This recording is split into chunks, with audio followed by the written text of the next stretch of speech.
expertise and skills from institutions and member states. We have built up this service from scratch, practically starting last January, and we are not there yet, quite clear. We have a long agenda of things to do, administratively, but all doing this, repairing the car with a running engine, because of the challenges around and worldwide, they are not diminishing. I mean, it was accidentally that in the same month the European External Service was created, the revolts in the Mediterranean broke out. So everything came in parallel. We tried to cope. We have now opened also, it was never there, a delegation in Tripolis quite recently. We're becoming much more active in the region. Of course, rebalancing, checking what we have done so far in our southern Mediterranean policy. But of course, this is not the only field. We are dealing also with human rights issues on the global scene. We are dealing with our strategic partners, US, Russia, China, many others in the same context. We have to do more for better global governance, also in the financial sector and the climate sector, very topical now. So it's a long agenda, and if you ask always, is the glass half full or half empty? Yeah, I would plead for the first one, but it needs a way to go. And of course, the current situation in financial terms makes it all the more difficult. It's obvious, you cannot go to Beijing and ask to help saving the euro, and on the way out you say, but you have to preserve human rights in your country. So the shifts which have taken place in global politics are not negligible. The shifts of the first decade, but in particular the economic, financial weakness of Europe, our heads of state and government just dealing with it. It is ours, we are together here. So let's hope that Europe will regain some economic and financial strength, because only on this base diplomacy and foreign policy is a sound and a serious undertaking, of course. Thank you for that. What I'd suggest we do now, since I know Dr. Samadashvili, you need to leave for the airport, I believe, at around 12. We were supposed to do a panel discussion at 11:30. So what I would suggest for the final 20 minutes, maybe the other panelists could join you, and we could have the chance for a more multilateral dialogue. And then if you do have to leave right at 12, we would then continue the panel until around 12:30 as planned. So I don't see so many voices of protest, so hopefully that would be a good compromise. Before we do that, however, I'd like to ask you all to please help me to sincerely thank Dr. Gerhard Sabathiel for an excellent thank you.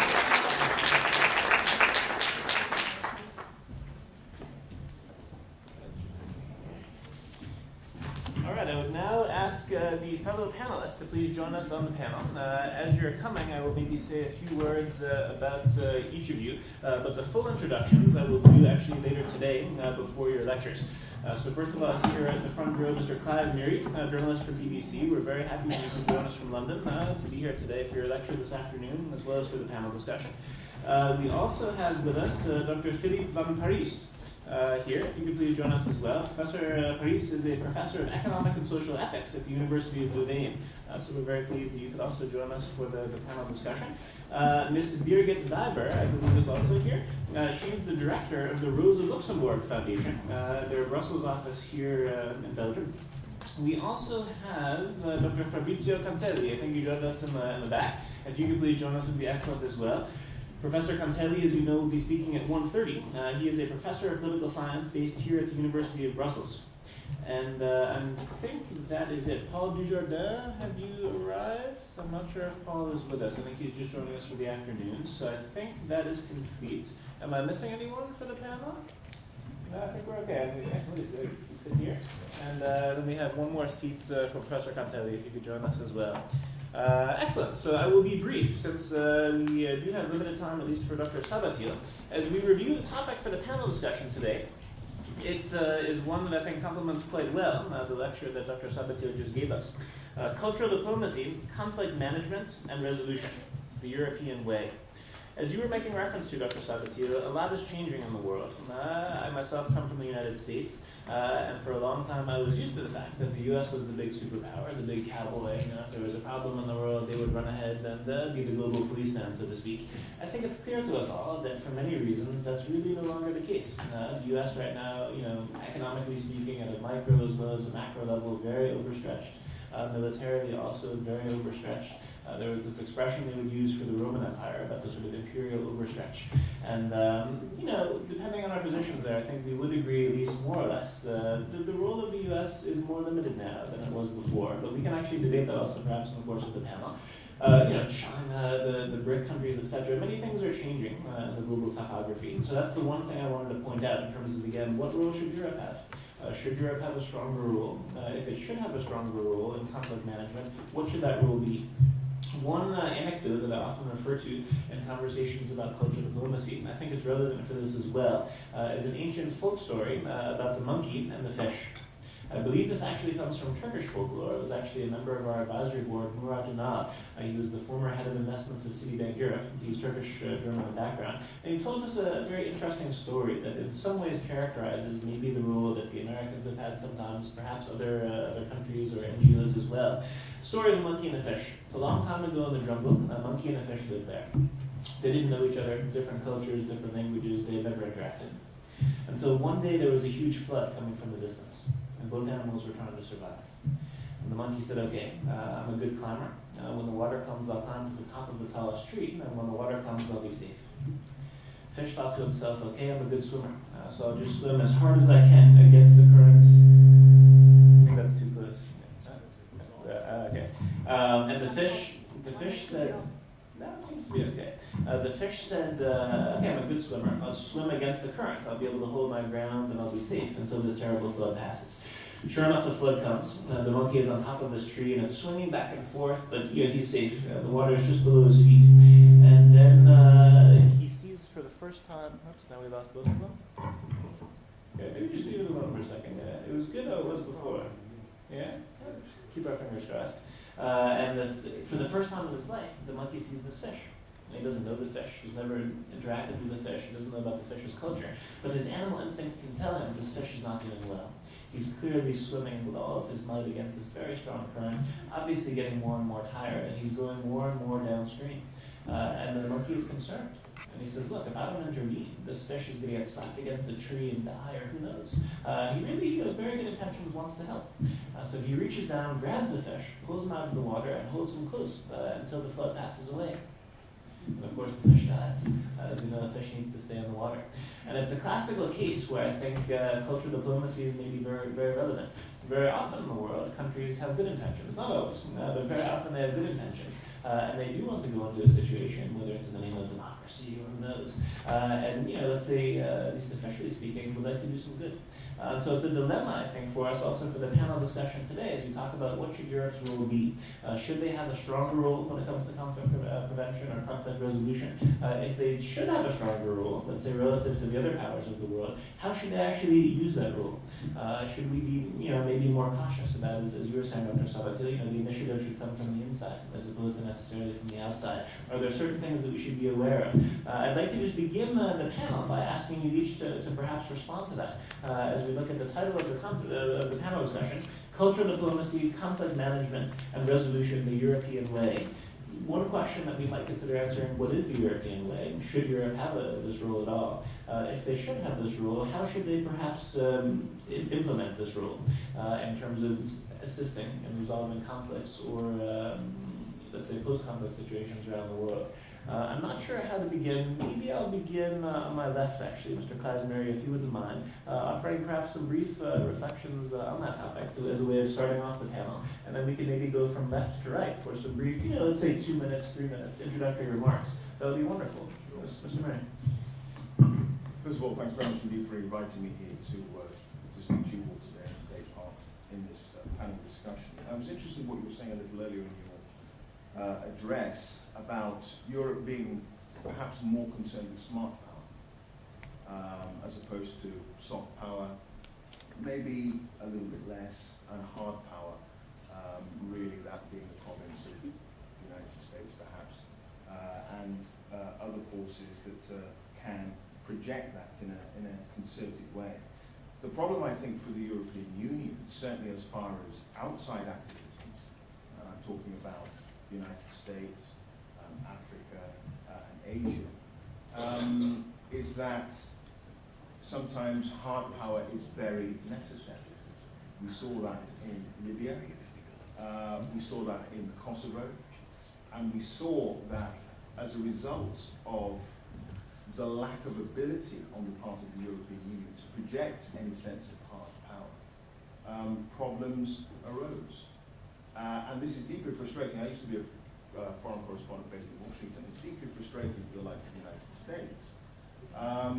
What would have happened, for instance, if there was a president in the White House during the middle of the Libyan conflict who made it clear to Europe that I'm spending far too much money in Afghanistan, I'm spending far too much money in Iraq, I've lost American soldiers, I can't get involved. Where would that have left the situation in Libya? Where would that have left a possible massacre in Benghazi? Where would that have left Europe's attempts to tackle a very difficult problem? And I think it's all very well Europe saying we need to use smart power, and that's a very important thing. But there needs to be a mechanism by which, certainly as far as I say, other outside agencies are concerned, there needs to be a reliable mechanism where soft power and hard power can be used as well. And I think, given the internal mechanics and architecture of the way that the European Union works, 27 nations, agreement, that makes moving forward difficult. There still needs to be a mechanism in place. And at the moment, I don't think that mechanism is there. Yes, smart power is important, soft power is important too, but sometimes hard power is necessary as well. And I think we heard from Robert Gates, the US Defense Secretary, during the Libya War, that he was fed up with the way that certain European nations approached that conflict. They didn't step up to the plate. They were not willing to commit forces, even though everyone agreed that what was going on in Libya was absolutely appalling. So there needs to be a rebalancing. Smart power is important, but we need to get mechanisms in place whereby tougher action can be used as well. Thank you very much. Well, I actually suggest, Dr. Parijs, if you would not mind, let's have Dr. Sabatiel perhaps give his response next, because I think he is a little pressed for time, if that's okay. Dr. Sabatiel? Or it's up to you. Please. Yeah, okay. Culture diplomacy. Because I don't see much contradiction. I said we are on the way. Absolutely, on the way, exactly, which is important. Should I push on the Yes, the red button. Down there? No. Inside. Okay.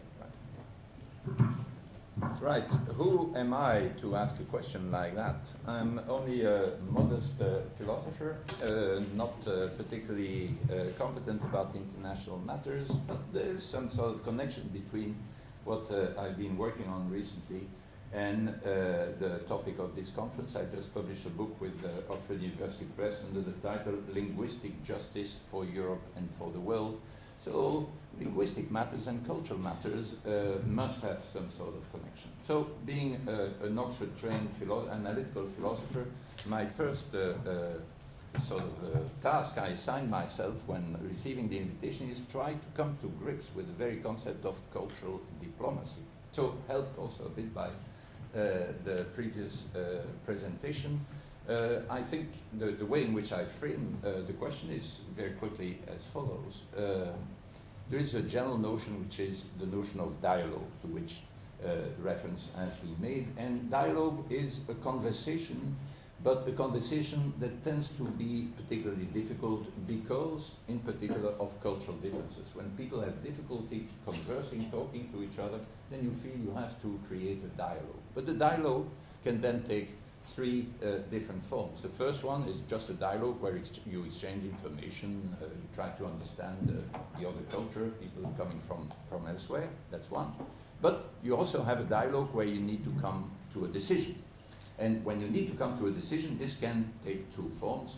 One is diplomacy, negotiation, where you try to reach a compromise. And the other one is deliberation, democracy, you could say, the democratic ideal of deliberation, where you need to come to an agreement, but that could be consensus. And I understand the culture in cultural democracy, as in cultural diplomacy, as simply culturally sensitive, either negotiation, diplomacy that is sensitive to cultural differences, or democracy, argument, deliberation that is again sensitive to cultural differences. So in the case of the democratic way of of being culturally sensitive, that is what leads, for example, to what is called reasonable accommodation of the diversity of cultures in our so-called multicultural societies. So on this background, might there be, and I'll just hint at that and then I may return later in the conversation, so might there be a European way of practicing either cultural diplomacy or what I just called cultural, that is culturally sensitive democracy? Yes, I think there is, and it's related to the entrenched character of the protection of our languages in Europe. I just spent last week in China, and in China, like in the United States, you have one big dominant language, which is within associate cultures that is just flattening whatever competes with the dominant culture. What is very precious to Europe, particularly to the European Union, is the protection of the diversity of our cultures, and this protection of the diversity of our cultures can only be achieved if we protect our languages against the invasion of the stronger languages among them. This may lead, as we well know in my own country, in Belgium, to having conflicts, disagreement about the protection of the more vulnerable of the languages within a particular country. Similar problems, of course, in Spain, to some extent in the United Kingdom, in Corsica. There are many places in the world where you have analogous conflicts, but this is really very specific to the European way of handling these cultural differences if we want to find a specificity compared to, say, China or the United States. We are closer to India in this respect than to either China or the United States. And the challenge is, of course, to combine this protection of the various languages and the associate cultures with the capacity to talk to each other, because at the same time we must converge on the lingua franca, which for historical reasons, not because of any intrinsic linguistic superiority, is turning out to be this sort of mishmash of French and German, which is called English.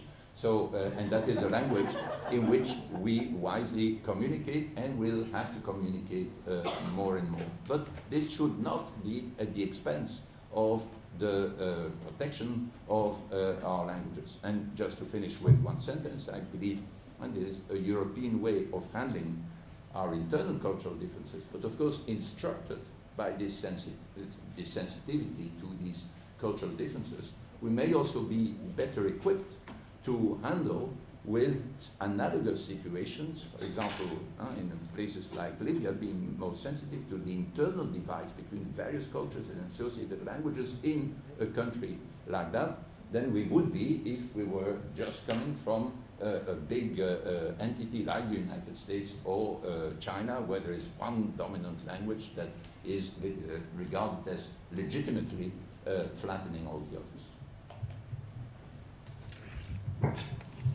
I would just like to make three short points, and I don't see obvious contradictions to what you have just said. First, language, yes, it's a basic tool. I spoke about communication. Communication is through languages. But of course, it's a condition, a necessary condition, which is not sufficient in its own. There is more than languages. Look on the Arab world, they have a language. Perhaps the writing is much more difficult in this language. But there are other matters, of course, of intercultural exchange beyond the language question. And of course, it's a permanent challenge also for the European Union not to be dominated by a single language, as you have quoted other examples. So we have to preserve the 23 plus the minority languages, this variety, this diversity. It's a huge challenge, but it has immense cultural added value. Second, yes, there's a European way, you have said, I fully agree. And this is a basic ingredient of what we call also our neighborhood policy. We try to export this European way, not as a blueprint for others, but in a way that we would like others also to benefit of what we have created together in economic, technical, legal harmonization and so on. This was a saying of, before this neighborhood policy came into being, that we would like to share everything with our neighbors except the institutions. We don't like to arrive at an overstretch, but we would very much like to open up everything, markets, but not only for goods, but also for people, service, of course, to our neighboring countries. And third, why? Because the EU just gave the example how it could work. Imagine we would have this discussion about cultural diplomacy here in Europe 50, 60 years ago. All the problems and challenges we see around, we see in the neighborhood, would be just here, in the middle of this city, of these borders of the countries. It was overcome. Based on this achievement, based on this success, growing from 6 to soon 28, we feel we have the right ideas, we had the experience, we had put it in practice to make the rule of law, the community of law, the feature of regional integration, also as an example for other regions. Look on ASEAN, look on Mercosur, look on the African Union. They have been widely inspired by the European project. So it's also our obligation these days to keep this European model working in economic, financial terms. Because otherwise, yes, the whole world would lose such a pilot project which was so successful up to now. Thank you, and please excuse me when I have to leave you in 1 or 2 minutes. But I'd like to hear the start of my compatriots' intervention.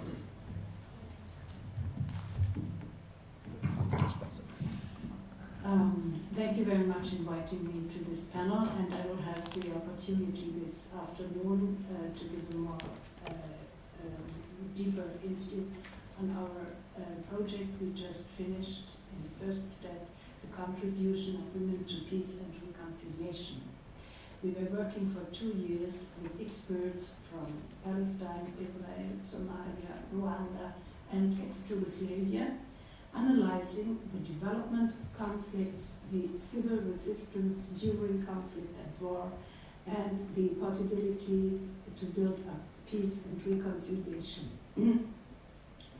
And I think it's very important to the European Union as such, with new external action services, especially in the security dimension, that Europe now has a chance, a unique chance, not only to build up security policy in the sense of the very traditional and militarized way, but to build on its own experience of the so-called soft power. On the one hand, the second dimension that is very important, especially in the development of conflicts, that you have the possibility to intervene in the economical fields, because at the starting point of most of the conflict are economical problems.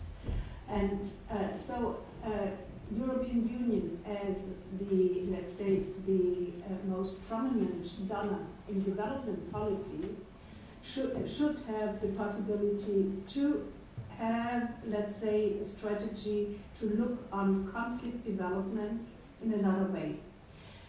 Third, with the ongoing world crisis, there are actually 31 serious violent conflicts and wars ongoing in the world.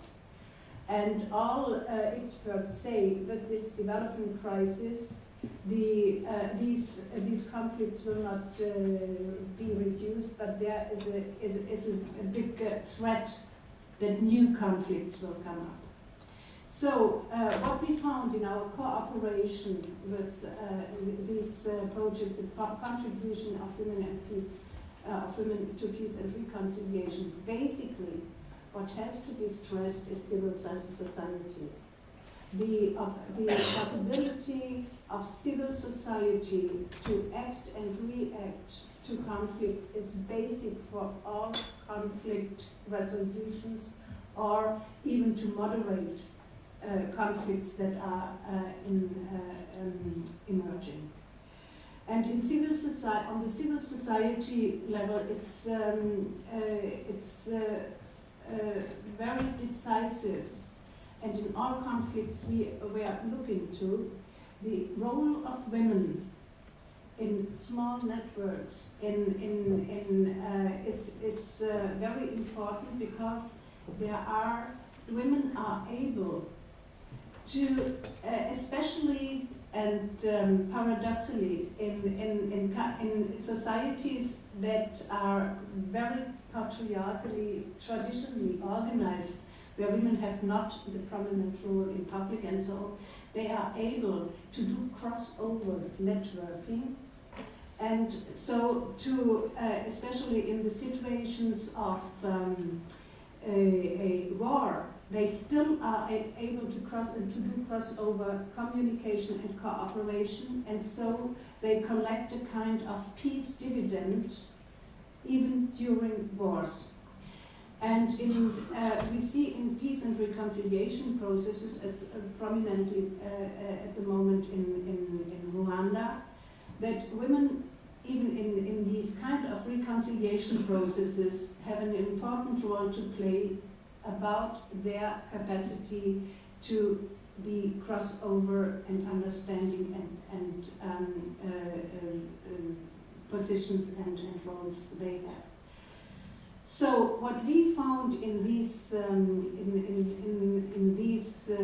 let's say analysis is that we would need the possibility basically that you can develop more hybrid networking all over the world in the communication and information about emerging conflicts.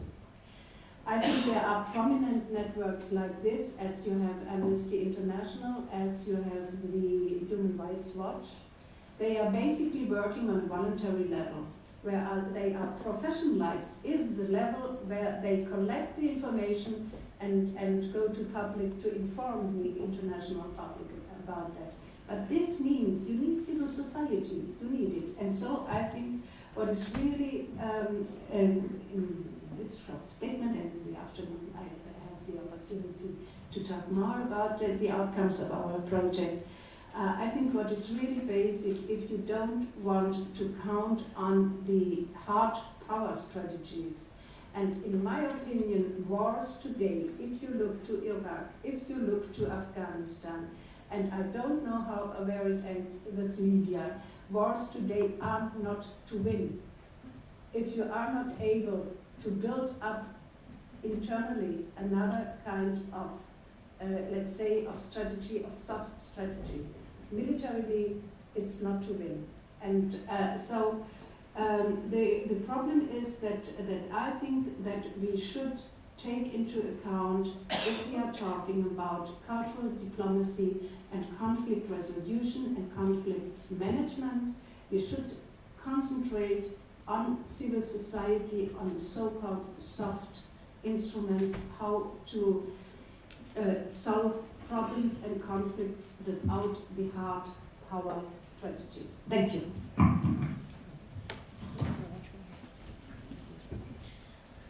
We'll rearrange the panel since we're a somewhat smaller group now. Dr. Cantelli, would you agree?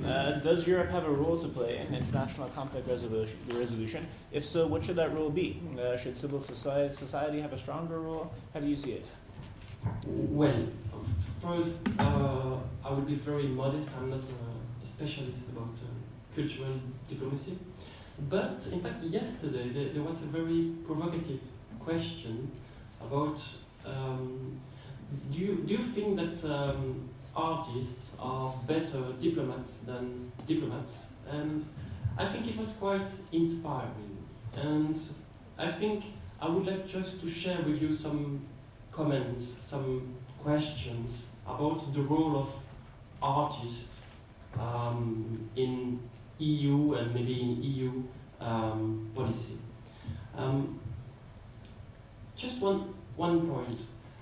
If we think about artists playing a role in politics, I think quite directly we see, we have the feeling that it is quite natural to have artists, but let's say American artists, playing a public role in society.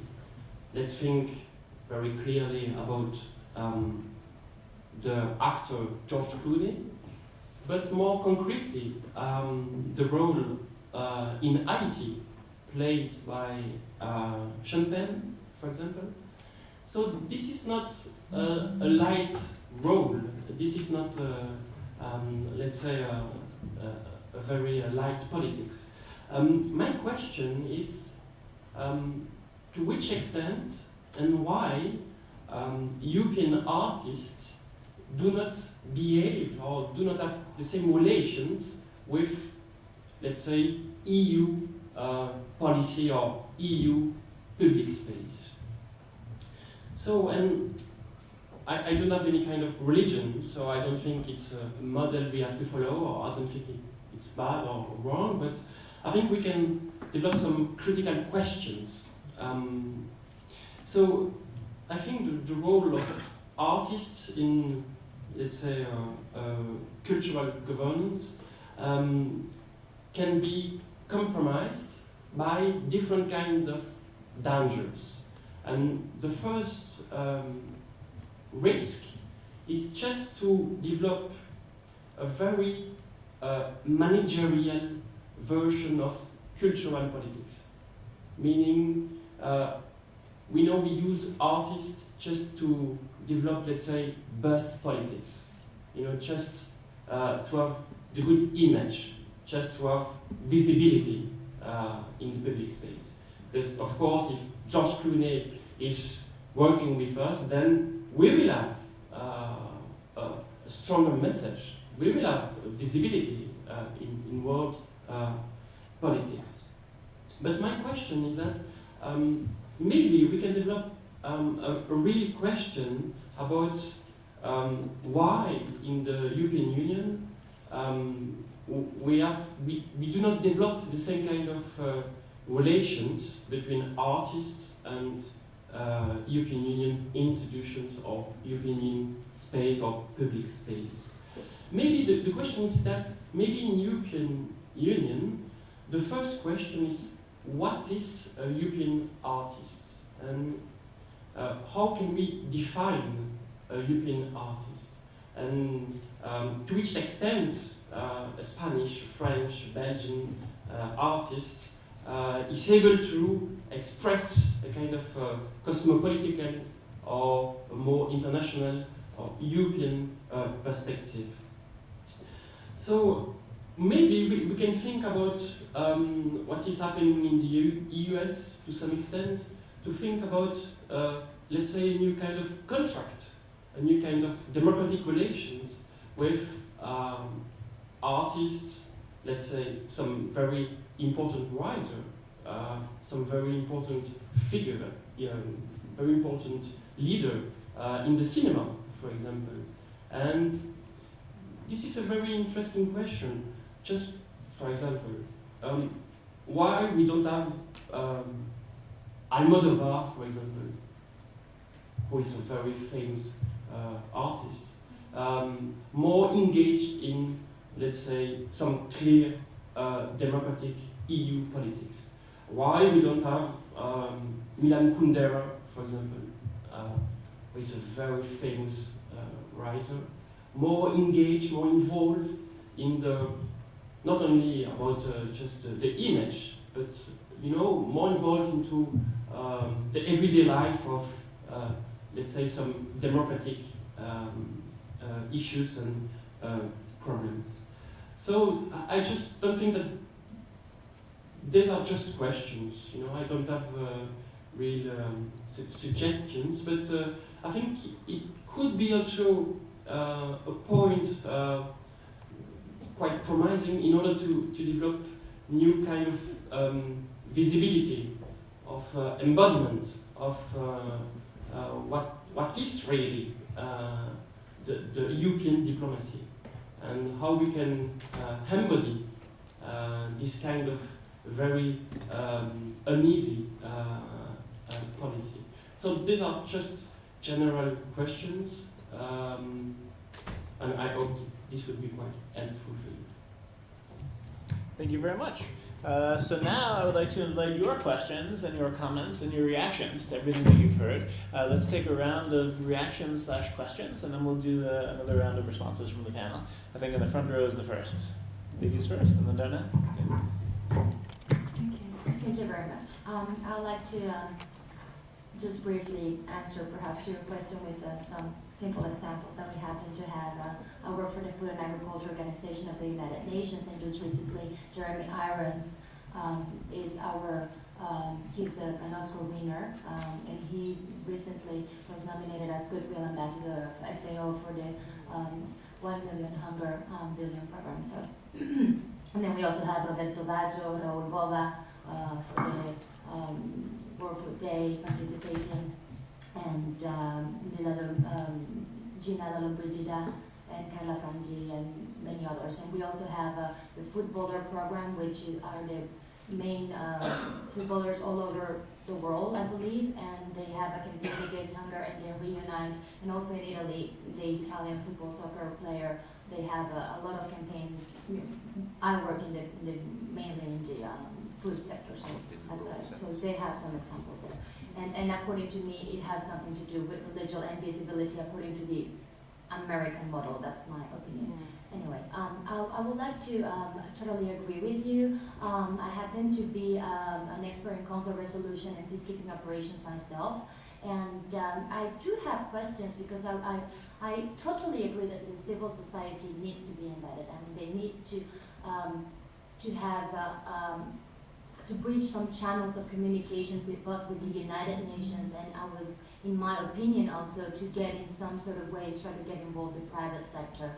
When it comes to the women, I totally agree with you, and also in the United Nations, I had in the World Food Day, again, we had a meeting, and our key speaker was Mrs. Bachelet, the former president of Chile, and she represents the women in the United Nations, and they have been having a lot of interesting projects to get the women and women program throughout the different agencies of the United Nations United, which is key because so far we have NGOs and United Nations different agencies working separately in separate programs. What we need now is, first of all, to address the needs of the people. So yes, the European Union, it is a model, and but what we have to be careful also is that, as the professor that just said, not to have a blueprint, because obviously what works in certain countries will not work in certain others, and to take into account the context of every region, specifically villages. So we need to know what they need, because most of the times we think developed countries, they think what underdeveloped countries need, whether we really need to listen to their voices, and sometimes by helping, we are actually creating problems within their villages because we do not know the structure and the religion and the roles that female and male have in each village. They are completely different in the various societies. So my question was, I would like to know, in my opinion, we should dedicate a bigger part of the budget to more institutions working in peace and trying to assess the roots of the conflicts. And that would help also with immigration, because if we try to create the basis for a better living and democracy and implementation of the rule of law and addressing the root causes, both religions or inequalities in society, whatever that can be, it would help also the European Union and the developed countries to have less immigration, and we all know that. So my question is also when it comes to armament, I would like to know if you have in the United Nations some kind of regulation about the weapons, and we have some countries, European countries, as #1 sellers in the world with weapons. So, I would like to know if there's a regulation there. That's my question. And if you are thinking of perhaps dedicating or having a more control into say why are those weapons being sold, to who, what for, you know, that's my question. And also, if you see a future when it comes to peacekeeping operations and conflict resolution experts, if you see, I already noticed that in the Northern European countries, they happen to be more centers, but if you think we're going to be taken into account, I think we're very much needed, and if you see there's a space or in the future there's a creation of space for us and how practically we can insert ourselves and be helpful in the organizations or within governments. Thank you. Okay, next is Darnell, I think. First, I'd like to thank the panel for their contribution, their presentation. You stole some of my fire. Sorry. I'll speak to you as a Vietnam veteran. I was in the military for 4 years. I'm also a constant member of the anti-war movement. I work with United States soldiers, sailors and airmen, and also with soldiers from other NATO countries and any other soldiers who are opposed to war, mayhem, and murder.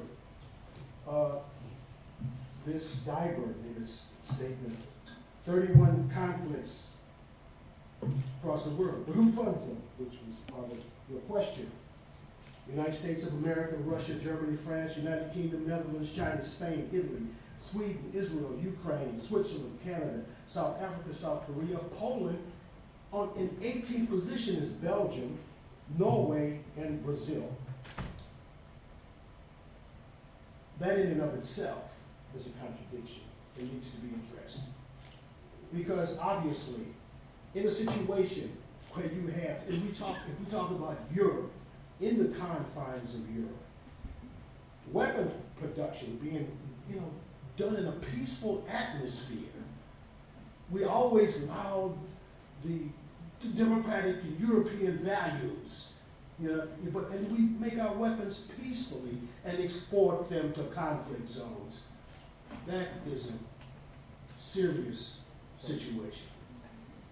I wanted to also comment on the comment that was made by Mr. Sabatil and Mr. Myri. In his presentation, Mr. Sabatil, at one point he said, well, if you go to China and you ask them for some help in the economic crisis, then you can't criticize them for human rights.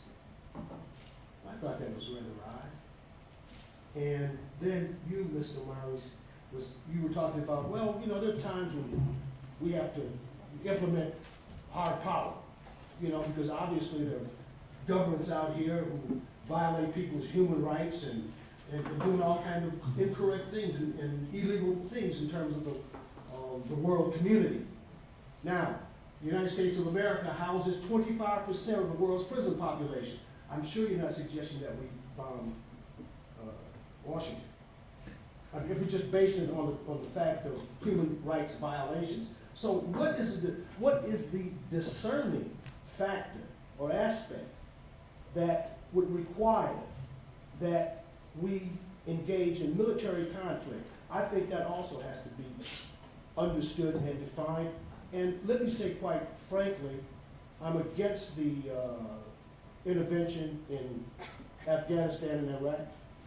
I believe in peace, but I'm not a pacifist, and I think I know what peace would look like. And I've lost many friends in war, from Vietnam, actually from the Second World War, some of my relatives.